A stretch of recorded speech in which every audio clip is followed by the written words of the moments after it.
दोस्तों, जिंदगी तभी आसान लगती है जब आप सफल होते हैं और सफलता की कोई शॉर्टकट नहीं होती। सफलता के लिए आपको तपना होगा, जलना होगा, तभी आप सफल हो पाएंगे। आज का मोटिवेशन के साथ इस वीडियो की शुरुआत हम लोग करते हैं। पहला प्रश्न है, सुभाष चंद्र बोस ने अंग्रेजों के विरुद्ध अपना आंदोलन कहाँ से आरंभ किया था? कहाँ से आरंभ किया था ये बताना है। ठीक है, तो यहाँ देखें, बर्मा से, जापान से, थाईलैंड से, सिंगापुर से, 4 ऑप्शन हैं आपके पास। तो सुभाष चंद्र बोस ने अंग्रेजों के विरुद्ध अपना जो आंदोलन शुरू किया था वो सिंगापुर से शुरू किए थे। ठीक है, सिंगापुर से शुरू किए थे, तो इसका सही जवाब हो जाएगा सिंगापुर। अगला प्रश्न देखेंगे, नंबर दूसरा, भारतीय राष्ट्रीय कांग्रेस से त्यागपत्र देने के बाद सुभाष चंद्र बोस ने निम्नलिखित की स्थापना की थी। सुभाष चंद्र बोस 2 बार लगातार अध्यक्ष चुने गए थे, 38-39 में, 1938 में, 1939 ईस्वी में। पट्टाभी सीतारामैया को हराए थे, पट्टाभी सीतारामैया को, और हराने के बाद उन पर दबाव आया जिसके कारण वो त्यागपत्र दे दिए। ठीक है, तो उसके बाद कांग्रेस को ये त्यागपत्र दे दिए। कांग्रेस से त्यागपत्र देने के बाद ये फॉरवर्ड ब्लॉक नामक एक संस्था की स्थापना की, फॉरवर्ड ब्लॉक नामक। इसकी स्थापना 1939 ईस्वी में की थी। ठीक है, ईस्वी 1939 ईस्वी में इसकी स्थापना, फॉरवर्ड ब्लॉक की स्थापना की गई थी। किसके द्वारा? सुभाष चंद्र बोस के द्वारा। स्वराज पार्टी की स्थापना की अगर बात करें तो 1923 ईस्वी में शुरू की गई थी। ठीक है, स्वराज पार्टी की स्थापना कब हुई थी? 1923 ईस्वी में हुई थी। इसकी स्थापना कौन किए थे? तो मोतीलाल नेहरू, मोतीलाल नेहरू, और कौन थे? एक थे चित्तरंजन दास, चित्तरंजन दास।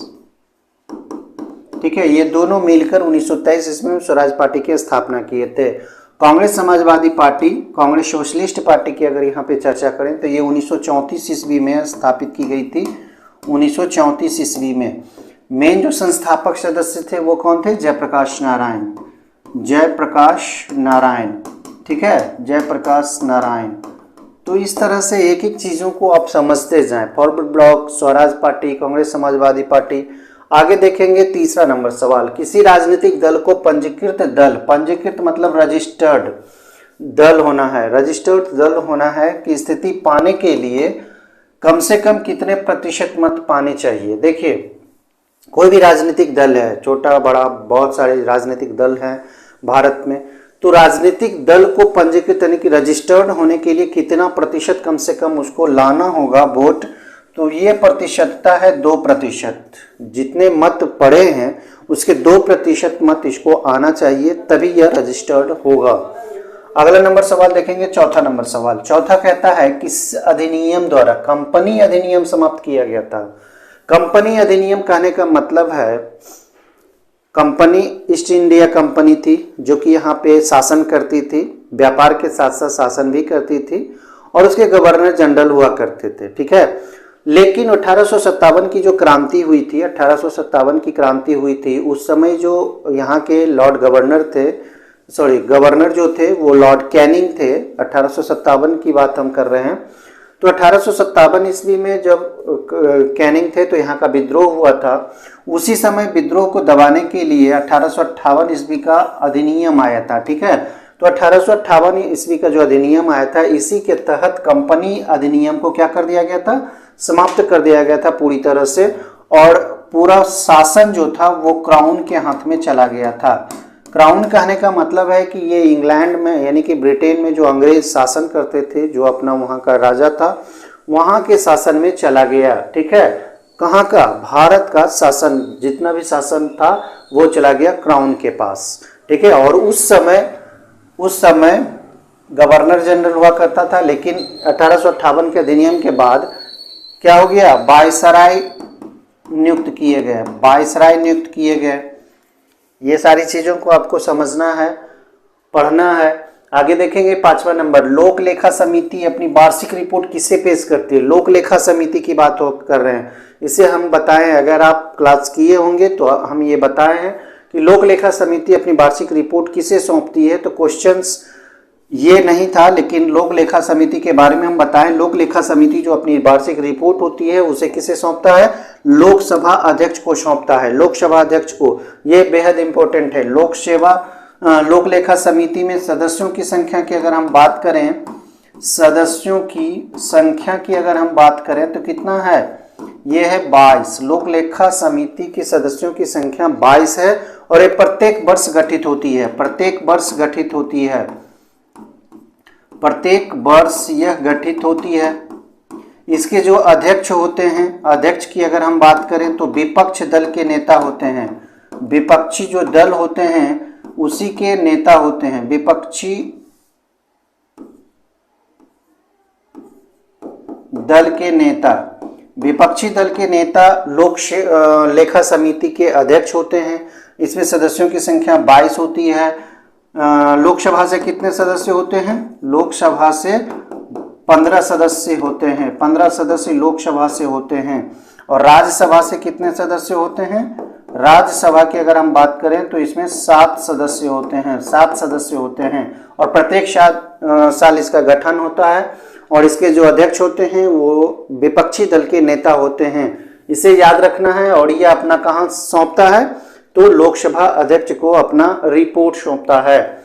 छठा देखिए, वंदे मातरम गीत की रचना निम्नलिखित में से किसने किया था? वंदे मातरम यहाँ का राष्ट्रीय गीत है, यानी कि भारत का राष्ट्रीय गीत वंदे मातरम है, जिसकी रचना बंकिम चंद्र चटर्जी के द्वारा की गई है। और इसका जो वर्णन मिलता है कहाँ मिलता है?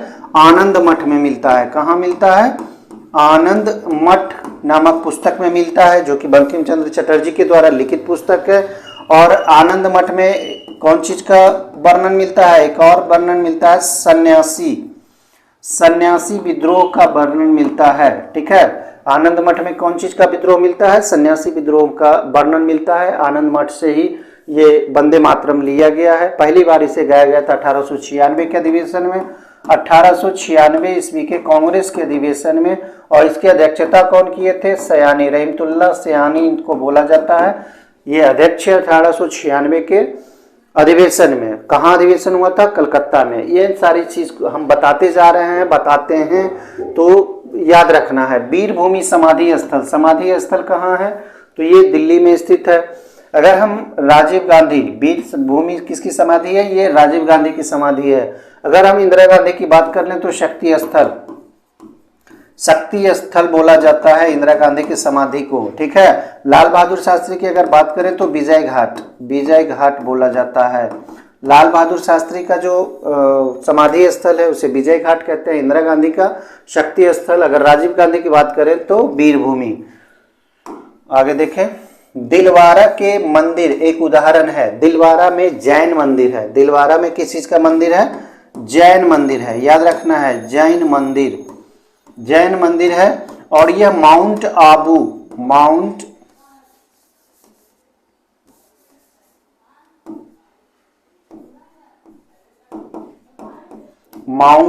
आबू पर्वत पर, यानी कि जो अरावली पर्वत है उस पर माउंट आबू है। माउंट आबू पर ही जैन मंदिर है। दिलवारा का जैन मंदिर इसे कहा जाता है। ये जो उदाहरण है नागर शैली के उदाहरण है।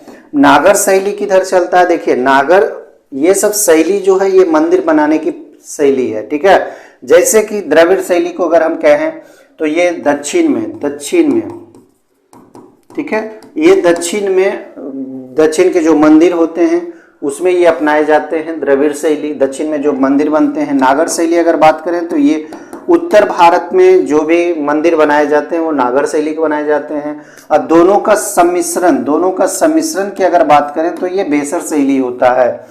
द्रविड़ शैली, नागर शैली, देखिए मंदिर आप देखे होंगे तो मंदिर का ऊपरी जो होता है ये पतला होता है, नुकीला टाइप का। ठीक है, और एक होता है गुंबदाकार टाइप का होता है, यहाँ पे थोड़ा सा उठा हुआ प्रतीत होता है। तो ये गुंबदाकार जो होता है, ठीक है, और ये नुकीला टाइप का होता है। तो दोनों शैली होते हैं और दोनों का सम्मिश्रण बेसर शैली कहलाता है।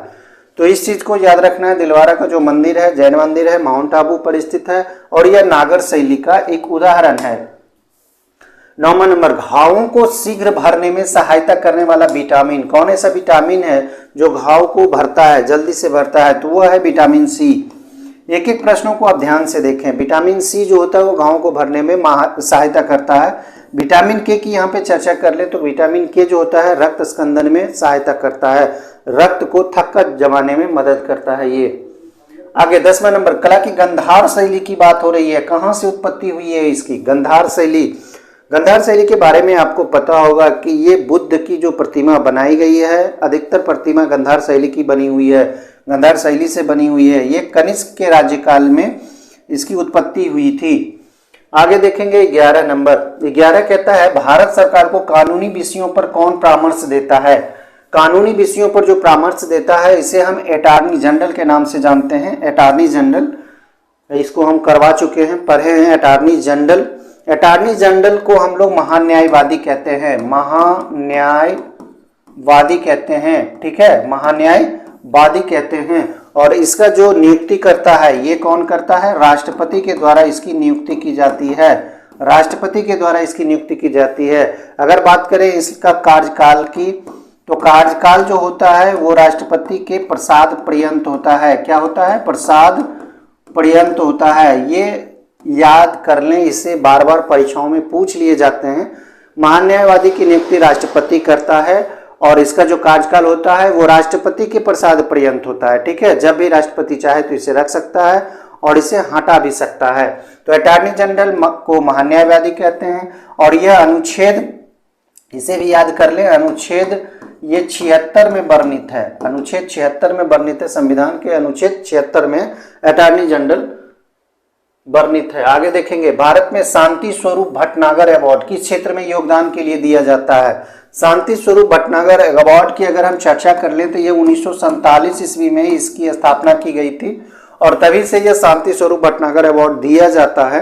किस क्षेत्र में दिया जाता है? तो यह विज्ञान और तकनीक के क्षेत्र में दिया जाता है। विज्ञान और तकनीक के क्षेत्र में शांति स्वरूप भटनागर पुरस्कार दिया जाता है। आगे देखें, टमाटर में कौन सा अम्ल, एसिड मौजूद होता है ये बताना है टमाटर में। तो टमाटर में ऑक्जेलिक एसिड होता है, ऑक्जेलिक एसिड भी इसे कहते हैं। अगर हम टार्ट्रिक एसिड और मौलिक एसिड की बात कर लें तो टार्ट्रिक एसिड खट्टे फलों में पाए जाते हैं, खास करके अंगूर में, मौलिक एसिड सेब में। तो ये सारी चीज़ों को भी याद कर लें, छोटे छोटे चीज़ हैं ये सारे, लेकिन इम्पोर्टेंट हैं, पूछ लिए जाते हैं। पृथ्वी की जो भूपर्पटी होती है, ऊपरी सतह जो होती है, उस पर सर्वाधिक कौन सा धातु रहता है? धातु या अधातु? यहाँ पे देखें, क्वेश्चन को जब भी पढ़ें तो समझ लिया करें कि पूछ क्या रहा है। यहाँ पे देखिए अधातु पूछा जा रहा है। अगर धातु रहता तो एल्युमिनियम इसका आंसर हो जाता, ठीक है। अगर धातु पूछता, धातु, तो इसका आंसर क्या हो जाता? एल्युमिनियम हो जाता। लेकिन यहाँ पे क्या पूछा गया है? यहाँ पे पूछा गया है अधातु। अधातु अगर पूछ ले तो इसका, अगर अधातु पूछ ले तो इसका सही जवाब हो जाएगा सिलिकन। सिलिकन होता है। पृथ्वी की भूपर्पटी पर जो सर्वाधिक मात्रा में जो पदार्थ होते हैं वो कौन हो जाते हैं? सिलिकन हो जाते हैं। अधातु की चर्चा है तो सिलिकन, अगर धातु की चर्चा हो तो एल्युमिनियम। आगे देखें 15 नंबर, निम्नलिखित में कौन सी गैस चांदी की सतह को काला कर देता है? चांदी की सतह को काला करता है, यह कौन सा है? Hydrogen sulphide. हाइड्रोजन सल्फाइड जो है यह चांदी के सतह को काला कर देता है। हाइड्रोजन सल्फाइड को H2S कहा जाता है।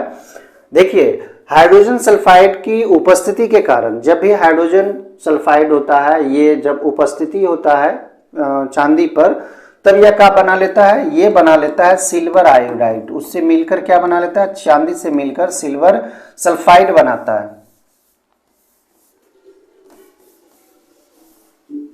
सिल्वर सल्फाइड बना लेता है। किससे मिलकर?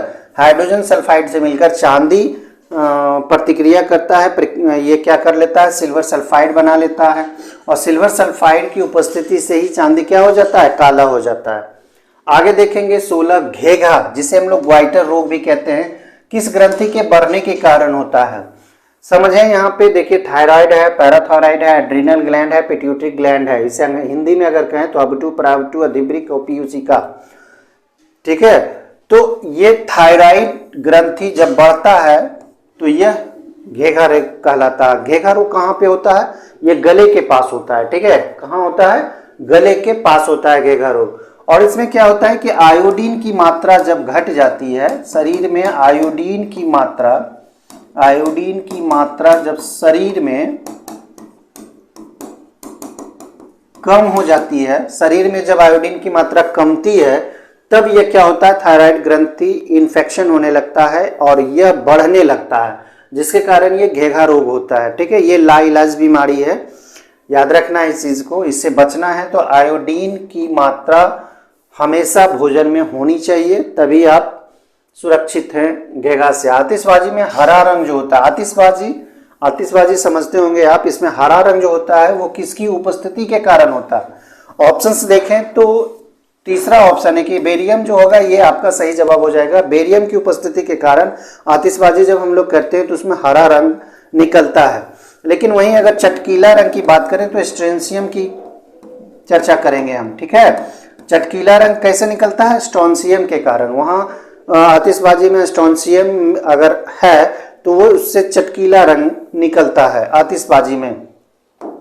आगे देखेंगे, चौराहे पर मुड़ते समय, जब साइकिल चलाते हैं तो चौराहे पर जब मुड़ते हैं तो साइकिल सवार जो होता है वो केंद्र की ओर झुकता है, केंद्र की ओर। यानी कि जब हम साइकिल चलाते हुए इस तरह से करते हैं तो हम किधर झुकते हैं? केंद्र की ओर झुकते हैं। तो केंद्र की ओर किस बल के कारण झुकते हैं? तो यह बल होता है अभिकेंद्रीय बल। कौन सा बल होता है?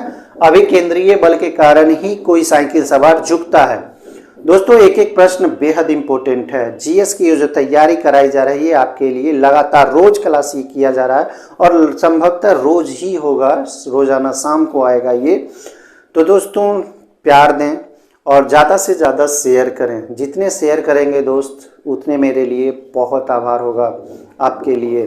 तो एक एक चीज़ों को आप परखें, यहाँ पे परख कर आप देखें, पढ़ाने का तरीका हो चाहे प्रश्नों का स्तर हो, अगर आप सही मूल्यांकन कर सकते हैं उस आधार पर मेरा मूल्यांकन करें और लाइक कमेंट कर शेयर जरूर करें। अभी तक आपने सब्सक्राइब नहीं किया तो चैनल को सब्सक्राइब भी कर लें। तो आते हैं प्रश्न पे। अभिकेंद्रीय बल के कारण कोई भी साइकिल सवार झुकता है, ये तो चीज सही है। अब केंद्रीय बल का उदाहरण अगर आपसे पूछा जाए तो आप केंद्रीय बल का उदाहरण आप कहाँ लगाएंगे? जैसे कि दूध से जब हम लोग मलाई निकालते हैं, या तो ये अपकेंद्रीय बल का उदाहरण है। दूध से मलाई निकालना, ये किसका उदाहरण है? अपकेंद्रीय बल का उदाहरण है। श्यान बल की अगर हम चर्चा कर लें तो श्यान बल सर्वाधिक किस में होता है? शहद में। ये क्वेश्चन देखिए बेहद इंपॉर्टेंट है। श्यान बल किस में अधिक होता है? तो शहद में होता है। 19 देखें, किस हार्मोन द्वारा हृदय स्पंदन, रुधिर दाब बढ़ जाते हैं? ये हार्मोन है जो कि शरीर से निकलता है, शरीर के ग्रंथियों से निकलता है और इसके कारण क्या होता है? हृदय स्पंदन, रुधिर दाब यानी कि प्रेशर जो होता है, ब्लड प्रेशर जिसको हम लोग कहते हैं, वो बढ़ जाता है। ये कहलाता है एड्रेनालिन। एड्रेनालिन जो कि अधिवृक्क से निकलता है, ठीक है, अधिवृक्क से निकलता है एड्रेनालिन। ये क्या होता है? इस हार्मोन के कारण हृदय स्पंदन और दाब जो होता है, रुधिर का दाब यानी कि ब्लड प्रेशर जो होता है वो बढ़ जाता है। क्या हो जाता है? बढ़ जाता है। तो वो हार्मोन का नाम है एड्रेनालिन। आगे देखें, अलाउद्दीन खिलजी की आर्थिक नीति का व्यापक जानकारी। अलाउद्दीन खिलजी का जो आर्थिक नीति था, बाजार नियंत्रण प्रणाली जिसे कह सकते हैं, देखिए ये इंपॉर्टेंट है, ये क्वेश्चन बार बार पूछे जाते हैं। बाजार नियंत्रण प्रणाली ये हम करवा चुके हैं। अगर आप वीडियो देखते हैं तो आपको ये पता होगा कि हम ये करवा चुके हैं। अलाउद्दीन खिलजी की वो नीति थी, ठीक है। तो यह वर्णित कहाँ है? तारीख फिरोजा शाही में। तारीख फिरोजा शाही में अलाउद्दीन खिलजी की आर्थिक नीति की व्यापक जानकारी मिलती है। अगर बात कर लें तारीख फिरोजा शाही किसने लिखी है, तो जियाउद्दीन बर्नी के द्वारा यह लिखा गया है। जियाउद्दीन बर्नी के द्वारा यह लिखा गया है, ठीक है। ये पुस्तक है तारीख फिरोजा शाही। आगे देख लेंगे 21 नंबर, घोघा झील। देखिए ध्यान से, और कहाँ? बिहार के किस जिले में स्थित है? तो घोघा झील कटिहार में स्थित है। झील याद कर लें, खास करके बिहार के क्वेश्चंस बिहार के एराइज होते हैं, चाहे आप किसी भी परीक्षा की तैयारी कर रहे हो, बीपीएससी की परीक्षा की तैयारी हो या फिर बिहार पुलिस, बिहार दरोगा या फिर बीएसएससी इंटर लेवल, सभी में बिहार से संबंधित प्रश्न पूछे जाते हैं। आगे देखेंगे 22वां, बिहार में लौटता मानसून कब प्रारंभ होता है। जब बिहार से लौटता हुआ मानसून प्रारंभ होता है तो वह समय होता है अक्टूबर का मध्य, यानी कि अक्टूबर मध्य में लौटता मानसून प्रारंभ होता है। आगे देखेंगे निम्नलिखित में किस नदी को नारायणी सदानीरा के नाम से जाना जाता है। कौन ऐसी नदी है जो कि जिसे नारायणी और सदानीरा के नाम से जाना जाता है। तो यह बिहार की नदी है, इसे हम लोग गंडक नदी के नाम से जानते हैं। गंडक नदी का उद्गम स्थल अगर बात कर लें, उद्गम स्थल, ठीक है, उद्गम स्थल कहाँ है, नेपाल में है। कहाँ है, नेपाल में है। गंडक नदी का उद्गम स्थल कहाँ है, नेपाल में है। और यह क्या करती है, यूपी और बिहार की कह सकते हैं, ये सीमा रेखा बनाती हुई, ठीक है, कहाँ प्रवेश करती है, ये बिहार में प्रवेश करती है, बिहार में प्रवेश करती है और सोनपुर में, ठीक है, सोनपुर में गंगा में मिलती है। कहाँ मिलती है, गंगा में मिल जाती है। याद रखना है इस चीज को, गंगा में मिल जाती है। गंडक नदी जो है बिहार के सोनपुर में गंगा में मिलती है। याद रखना है इस चीज को, बेहद इंपॉर्टेंट है। और गंडक नदी को ही नारायणी बोला जाता है, सदानीरा बोला जाता है। यह नेपाल से निकलने वाली नदी है जो कि कुछ कुछ दूरी पर यूपी और बिहार के बीच में सीमा भी बनाती है, ठीक है। घाघरा नदी को ही हम लोग सरयू नदी के रूप में जानते हैं, सरयू नदी। घाघरा नदी को क्या कहा जाता है, सरयू नदी। अगर इसकी उद्गम स्थल की बात कर लें तो यह कहाँ से निकलता है, सरयू नदी कहाँ से निकलता है, यह तिब्बत के मानसरोवर झील से निकलता है। तिब्बत के मानसरोवर झील से यह नदी निकलती है। कौन नदी, सरयू नदी, जिसे हम लोग घाघरा नदी के नाम से जानते हैं। घाघरा नदी बिहार में कहाँ प्रवेश करती है, तो देखिए ये भी यूपी और बिहार का कुछ हिस्सा सीमा बनाती है। घाघरा नदी भी क्या बनाती है, कुछ दूर तक बिहार और यूपी के साथ क्या बनाती है, सीमा बनाती है। और यह छपरा के नजदीक, ठीक है, छपरा के नजदीक कहाँ मिल जाती है, गंगा में मिल जाती है। गंगा में ये भी मिलती है नदी, याद रखना है, गंगा में घाघरा नदी मिल जाती है। उसके बाद एक और नदी है कोसी नदी। कोसी नदी कहाँ निकलती है, ये भी नेपाल से निकलती है। ये भी नेपाल की नदी है, नेपाल से निकलती है। और इसे उत्तर भारत में बाढ़ के रूप में जाना जाता है। उत्तर भारत में यह बाढ़ के रूप में तबाही लाती है, बाढ़ लाती है। कौन, कोसी नदी। और इसे क्या कह सकते हैं, ये जगह बदलने वाली नदी है, अपनी दिशा बदलने वाली नदी है। हर साल अपना दिशा ये बदल लेती है, कोसी नदी। और ये कटिहार के पास गंगा में मिलती है, ये भी याद कर लें, कटिहार के पास गंगा में मिलती है, ठीक है, गंगा में मिलती है। कौन, कोसी नदी कटिहार के पास गंगा में मिलती है। और यह नेपाल से निकलती है, बाढ़ के रूप में पूरे भारत में यह जानी जाती है। बिहार का अगर शोक कहें तो इसे कोसी नदी को ही कहा जाता है, जो कि उत्तर भारत को यह बाढ़ में लपेटे रहती है। गंडक नदी, जिसे हम लोग नारायणी सदानीरा के नाम से जानते हैं, गंडक नदी का उद्गम स्थल नेपाल है, यूपी बिहार के साथ सीमा बनाती है और सोनपुर में आकर गंगा में मिल जाती है। उसी तरह घाघरा नदी को सरयू नदी कहा जाता है। यह तिब्बत के मानसरोवर झील से निकलती है और यह कहाँ, यूपी और बिहार के साथ ये भी कुछ दूर सीमा बनाती है। उसके बाद छपरा में जाकर गंगा में मिल जाती है। तो इस तरह से हर प्रश्न को आप ध्यान से देखें, याद करें, रट्टा मारने की आपकी जरूरत खत्म हो जाएगी। यहाँ पे वाल्मीकि राष्ट्रीय उद्यान याद रखें, वाल्मीकि राष्ट्रीय उद्यान को किस वर्ष प्रोजेक्ट टाइगर के रूप में शामिल किया गया था। तो वाल्मीकि राष्ट्रीय उद्यान की अगर हम चर्चा कर लें तो वाल्मीकि राष्ट्रीय उद्यान कहाँ है, ये पश्चिमी चंपारण में है। याद रखना है, यह कहाँ है, पश्चिमी चंपारण में है। पश्चिमी चंपारण कहाँ है, बिहार में है, ठीक है, याद रखना है इस चीज को। वाल्मीकि राष्ट्रीय उद्यान कहाँ है, पश्चिमी चंपारण में है और यह बिहार में है, बिहार में। अगर बात कर ले प्रोजेक्ट टाइगर की, तो प्रोजेक्ट टाइगर या फिर टाइगर रिजर्व कह सकते हैं, टाइगर रिजर्व कह सकते हैं, यह बिहार का एकमात्र है। याद रखना है, बिहार का एकमात्र अभयारण्य है जहां टाइगर रिजर्व है। कहाँ, वाल्मीकि राष्ट्रीय उद्यान में। इसकी स्थापना की अगर हम लोग चर्चा कर लें, वाल्मीकि राष्ट्रीय उद्यान की स्थापना, तो ये 1978 ईस्वी में इसकी स्थापना की गई थी। 1978 ईस्वी में इसकी स्थापना की गई थी पश्चिमी चंपारण बिहार में। पहले चंपारण हुआ करता था, बिहार में। टाइगर रिजर्व के रूप में इसे बिहार का एकमात्र अभ्यारण्य माना जाता है। और टाइगर रिजर्व के रूप में इसे कब मान्यता मिली या कब शामिल किया गया था? तो 1991 ईस्वी में शामिल किया गया था। आगे देखेंगे, अगला प्रश्न है 25 नंबर। बिहार के किस जिले में सर्वाधिक चूना पत्थर, तो चूना पत्थर जो मिलने वाला क्षेत्र है ये रोहतास की तरफ है। रोहतास जिला जो कि चूना पत्थर ज्यादा पाया जाता है यहाँ पे। 26 देखिए, बिहार की औसत वर्षा पूछ रही है, तो औसत वर्षा जो है ये 112 सेंटीमीटर है, इसे याद कर लें, ये इंपॉर्टेंट है। 27 राज्य की कार्यपालिका की वास्तविक शक्ति यहाँ पे पूछा जा रहा है, तो ये मुख्यमंत्री जी हो जाएंगे। कार्यपालिका की जो वास्तविक शक्ति होता है वो मुख्यमंत्री के हाथों में होता है। और संवैधानिक शक्ति की बात करें तो ये राज्यपाल के हाथों में होता है। संवैधानिक, ठीक है, संवैधानिक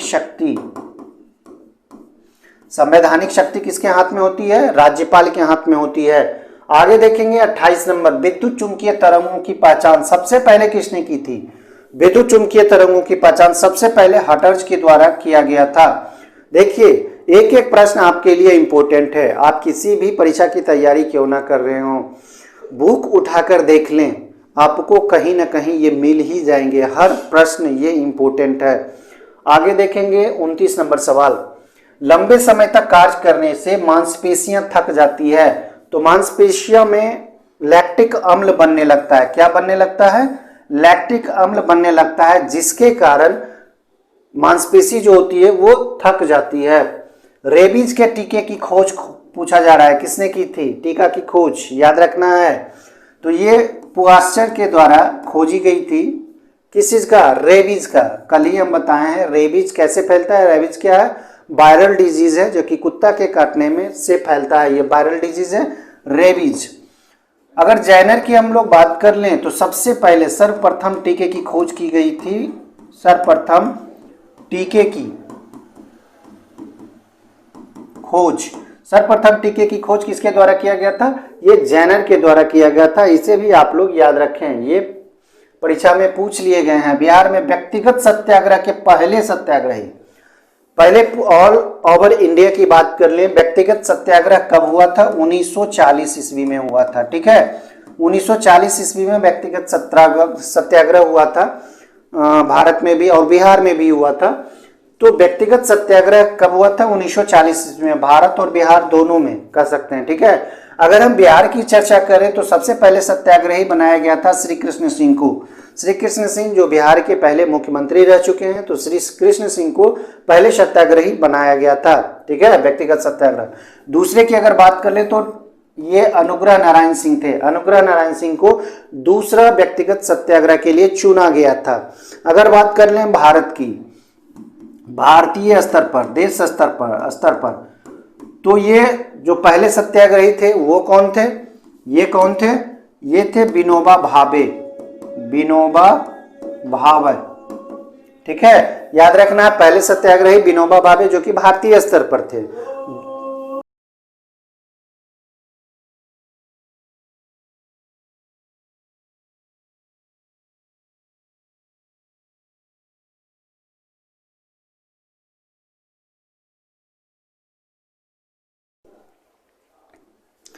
अगर दूसरे सत्याग्रही की बात करें, तो ये जवाहरलाल नेहरू थे। इसे भी याद रखना है।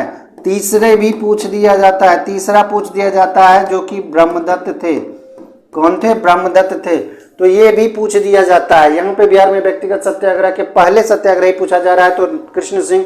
दूसरा तक याद कर लेना है, अनुग्रह नारायण सिंह। अगर कब हुआ था तो 1940 ईस्वी में। भारत की बात करें, भारत में व्यक्तिगत सत्याग्रह कब हुआ था? तो 1940 ईस्वी में। सबसे पहले सत्याग्रही कौन थे? तो विनोबा भावे। दूसरे कौन थे? जवाहरलाल नेहरू। तीसरे कौन थे? तो ब्रह्मदत्त थे। तो ये तीनों को याद रखना है, दोनों को याद रखना है यहाँ बिहार के स्तर पर। ठीक है, कौन सा पूछ दे कहना नहीं। बिहार में होम रूल आंदोलन के अध्यक्ष, होम रूल की बात की जा रही है, तो ये मजहरुल हक थे। ठीक है, कौन थे? मजहरुल हक थे। कब? 1916 ईस्वी। ये तो याद होगा, होम रूल आंदोलन हुआ था। आगे, होम रूल आंदोलन, होम रूल लीग की स्थापना किसके द्वारा किया गया था? बाल गंगाधर तिलक और एनी बेसेंट के द्वारा किया गया था, जिसे 1916 में बाद में चल के मर्ज कर दिया गया था, लेकिन दोनों अलग अलग। मद्रास में होम रूल लीग के संस्थापक कौन थे? Annie Besant. जबकि पुणे की अगर बात कर लें होम रूल की तो तिलक थे। ठीक है, भारत के कितने प्रतिशत लोग कृषि पर आधारित है? ये तो कॉमन है, 58%। इसे याद करने की चीज है, एक बार में याद कर हो जाएगा। आगे देखिए, विनोबा भावे किससे संबंधित है? विनोबा भावे की अभी हम चर्चा कर रहे थे। विनोबा भावे जो संबंधित है वो पवनार से संबंधित है। शांति निकेतन की बात कर लें तो ये रविन्द्रनाथ टैगोर से संबंधित है। रविन्द्रनाथ टैगोर, ठीक है, रविन्द्रनाथ टैगोर से संबंधित है। बारदोली की बात करें तो वल्लभ भाई पटेल, वल्लभ भाई पटेल। ठीक है, तो इन सारी चीजों को देख लें, समझ लें, ये सारी चीजें समझने योग्य चीजें हैं। कौन सी ग्रंथि जोड़े के रूप में मौजूद रहती है मानव शरीर में? तो ये अधिवृक्क हो जाएगा, एड्रीनल ग्लैंड इसको बोला जाता है, एड्रीनल ग्लैंड। ठीक है, एड्रीनल ग्लैंड बोला जाता है, तो इसे भी याद कर लें, अधिवृक्क एड्रीनल ग्लैंड को बोला जाता है, जो कि जोड़ा में स्थित होता है। गुरुत्वाकर्षण जी का मान आसान है, अगर आप लोग पढ़े होंगे तो 9.8 ms। ठीक है, आगे देखें 38, कौन सी गैस हंसाने वाली गैस के रूप में जानी जाती है? तो यह नाइट्रस ऑक्साइड होती है। नाइट्रस ऑक्साइड हंसाने वाली गैस होती है, N2S, N2S इसको नाइट्रस ऑक्साइड कहा जाता है। सल्फर डाइऑक्साइड, कार्बन डाइऑक्साइड को शुष्क बर्फ के रूप में हम लोग जानते हैं। आग बुझाने वाली गैस के रूप में भी कार्बन डाइऑक्साइड को जाना जाता है। और फिर कोल्ड ड्रिंक्स में भी इसका प्रयोग किया जाता है कार्बन डाइऑक्साइड। कार्बन डाइऑक्साइड का स्तर बढ़ने से ओजोन में जो स्तर होता है वो बढ़ जाता है। पर्यावरण में या कह सकते हैं वातावरण में गर्म हो जाता है, वातावरण गर्म हो जाता है, तो कार्बन डाइऑक्साइड की कुछ प्रयोग, उपयोग, ये सारी चीज़ों को भी आप देख लें। आगे देखेंगे 38, नागरिकता संबंधी प्रावधान संविधान के किस भाग में है? भाग पूछा जा रहा है तो बताना है भाग 2। नागरिकता संबंधी जो प्रावधान है संविधान के भाग 2 में वर्णित है। और अनुच्छेद की अगर हम यहाँ पे बात कर लें तो यह कितना हो जाएगा? 5 से 11 तक है। 5 से 11 तक में नागरिकता का वर्णन है, भाग 2 में यह वर्णन है। नागरिकता संबंधी अगर कानून की बात कर लें, नागरिकता संबंधी कानून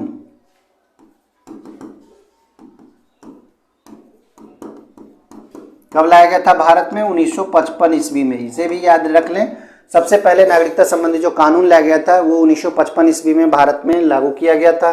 भाग 3 की अगर हम बात कर लें तो भाग 3 ये मौलिक अधिकार से संबंधित है, मौलिक अधिकार से संबंधित है।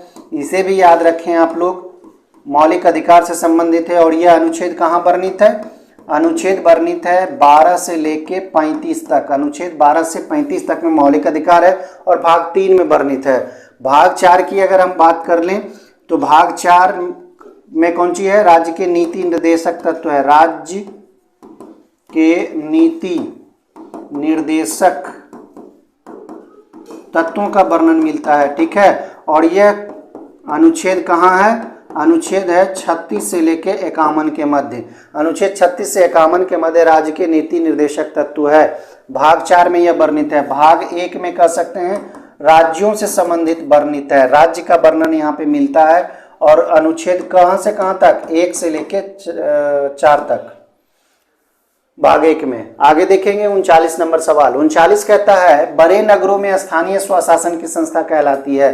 स्थानीय स्वशासन अगर ग्रामीण क्षेत्रों में बोला जाए तो ग्राम पंचायत हो जाएगा, और बड़े नगरों में स्थानीय स्वशासन की संस्था ये नगर निगम के नाम से जाना जाता है। छोटे छोटे सा नगर निगम हुआ, उससे छोटा जो होगा नगर परिषद होगा, नगर परिषद होगा, उसके बाद नगर पंचायत होगा। तो इस तरह से यहाँ पे पढ़ना है। भारत में प्रथम उपभोक्ता संरक्षण अधिनियम कब पारित किया गया? तो ये 1986 में पारित किया गया था। देखिए, क्वेश्चंस को जल्दीबाजी में अगर आप टिक करना चाहते हैं, सेट लगाना चाहते हैं, तो पॉज करके भी आप लगा सकते हैं। हर क्वेश्चन को आप देख सकते हैं। अगर पढ़ के अगर आप इसको बनाना चाहते हैं तो फिर टेलीग्राम को ज्वाइन कर लें। लिंक डिस्क्रिप्शन में आपको मिल जाएंगे, वहाँ से आपको जाके जुड़ जाना है केवल। और वहाँ पे जो PDF आते हैं, PDF में आंसर हम नहीं देते हैं, इसलिए नहीं देते हैं कि क्योंकि आप क्लास कर लिए होते हैं और क्लास करके उसके बाद आपको PDF में जो क्वेश्चंस रहते हैं उसको बनाने में आपको सहूलियत मिलेगी, आप आसानी से उसे बना सकते हैं, हल कर सकते हैं। यानी कि आप जो भी यहाँ पे क्लास में पढ़ते हैं उसका PDF दिया जाता है और उसको आप बना लेते हैं, ठीक है, आसानी से बन जाता भी है। 41 देखेंगे, डचीग्राम राष्ट्रीय उद्यान में मुख्य रूप से क्या पाया जाता है? तो यह कहाँ उद्यान है? तो ये जम्मू कश्मीर में ये उद्यान है, याद रखना है, जम्मू कश्मीर में ये राष्ट्रीय उद्यान है डचीग्राम। और इसमें जो मुख्य रूप से जो पाया जाता है वो कश्मीरी हिरन पाया जाता है, कश्मीरी हिरन, ठीक है, यहाँ हंगुल भी से कहा जाता है कश्मीरी हिरन को, तो ये पाया जाता है मेनली रूप से। लेकिन यहाँ पे जो ऑप्शन दिया है, ऑप्शन के अनुसार यहाँ तेंदुआ हो जाएगा, तो सी ऑप्शन से यहाँ के सही हो जाएंगे। अब देखिए 42 में, भारतीय इतिहास में 1912 का ऐतिहासिक महत्व क्या है? एक एक चीज़ों को अगर आप सही से जानते होंगे, समझते होंगे, तो लगभग चीज़ हम यहाँ पे करवा चुके हैं, जितने भी क्लास किए हैं उसमें हम लोग पढ़ा चुके हैं।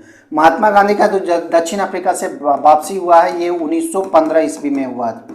देखिए देखते जाएंगे तो आपको पता चल जाएगा। बंगाल का विभाजन कब हुआ है? 1905 ईस्वी में हुआ है, लॉर्ड कॉर्जन के द्वारा इसे किया गया था बंगाल विभाजन, ठीक है। हर एक ईस्वी को याद रखें, मॉडर्न इतिहास तो एकदम याद रखना है आपको। कोलकाता से दिल्ली राजधानी का स्थानांतरण हुआ था 1912 ईस्वी में, ठीक है, 1912 ईस्वी में। मुस्लिम राष्ट्र की स्थापना संबंधी अवधारणा का प्रकटीकरण ये 1906 ईस्वी में किया गया है। तो अब यहाँ से आप पता कर ले कि 1912 का ऐतिहासिक महत्व क्या था। तो कोलकाता से दिल्ली राजधानी का स्थानांतरण, जबकि 1915 महात्मा गांधी दक्षिण अफ्रीका से भारत वापसी किए थे, वो तारीख था 9 जनवरी, और 9 जनवरी को प्रवासी भारतीय दिवस के रूप में भी मनाया जाता है। बंगाल का विभाजन 1905 ईस्वी में लॉर्ड कर्जन के शासनकाल में हुआ था, इसे भी याद रखना है। कोलकाता से दिल्ली राजधानी का स्थानांतरण 1912 ईस्वी में हुआ था, ठीक है। मुस्लिम राष्ट्र की स्थापना संबंधी अवधारणा का प्रकटीकरण 1906 ईस्वी में हुआ था। हर एक चीज को, हर एक पॉइंट को आपको याद रखना है।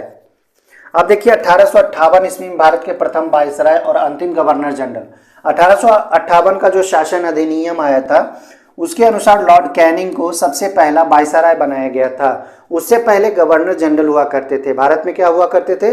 Governor general. लेकिन जैसे ही 1858 का जो भारत का शासन अधिनियम आया उसके अनुसार क्राउन के हाथ में चला गया, यहाँ का शासन जो था क्राउन के हाथ में चला गया और कंपनी का जो था शासन उसको समाप्त कर दिया गया। तो इस हिसाब से सबसे पहला वायसराय जो थे वो लॉर्ड कैनिंग थे और अंतिम गवर्नर भी कह सकते हैं लॉर्ड कैनिंग ही थे। इनका शासनकाल 1857 से 61 तक माना जाता है, ठीक है, लॉर्ड कैनिंग। उससे पहले कौन थे? लॉर्ड डलहौजी थे। 1905 ईस्वी में लॉर्ड कॉर्जन हुआ करते थे।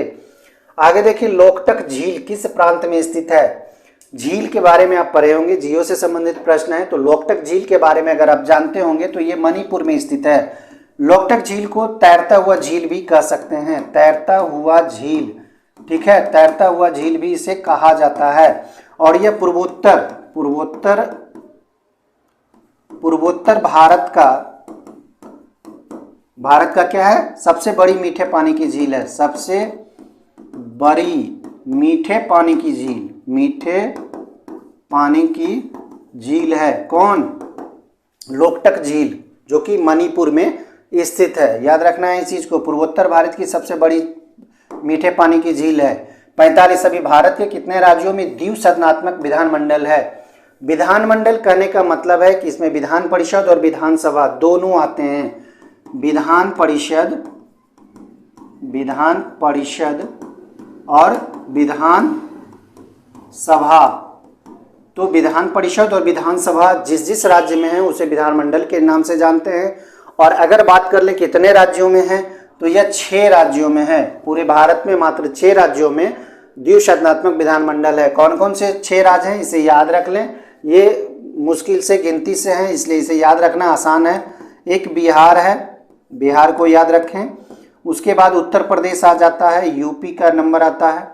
आंध्र प्रदेश उसके बाद आता है, आंध्र प्रदेश में भी है, ठीक है, इसे भी आप याद रखें। उसके बाद तेलंगाना है, तेलंगाना में भी है, तेलंगाना। उसके बाद महाराष्ट्र में है, महाराष्ट्र में भी है।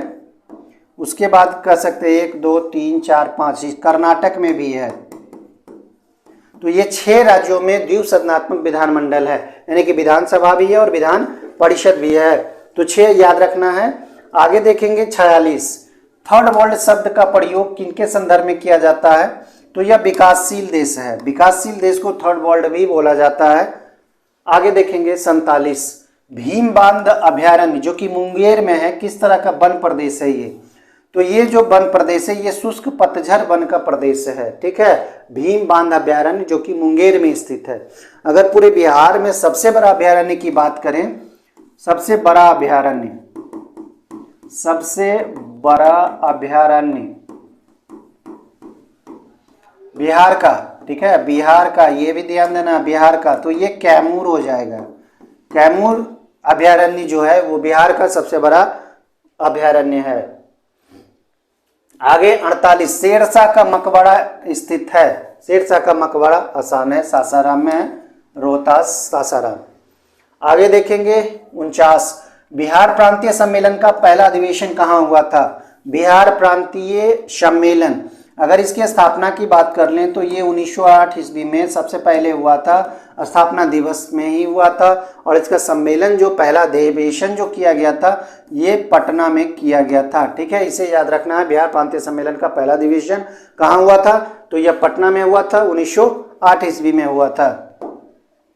आज का अंतिम सवाल है, तेज हवा वाली रात्रि में ओस नहीं बनती है। तेज हवा वाली रात्रि में ओस नहीं बनती है, इसका क्या कारण है? बाष्पीकरण की जो दर होती है वो तेज हो जाती है। बाष्पीकरण की जो दर होती है वो तेज हो जाती है।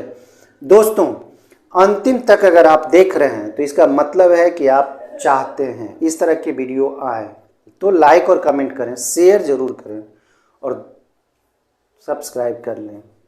धन्यवाद।